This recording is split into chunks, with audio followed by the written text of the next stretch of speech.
దాదాపు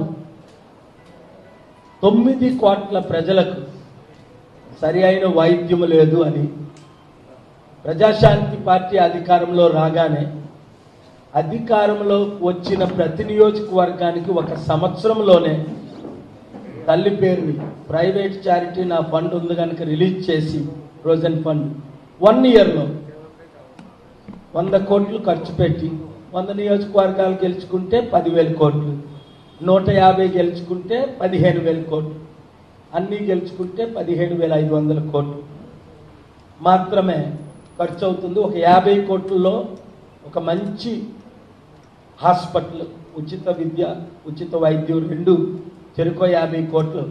ఇంతవరకు నేను ఈ భోగాపురంలో చిట్టివలస దగ్గర ఎట్లా అయితే చేశానో రూపాయి తీసుకోకుండా 25 సంవత్సరాలు కొన్ని వేల లక్షల మందిని ఎలాగైతే మేము ఉచితంగా చదివించాము.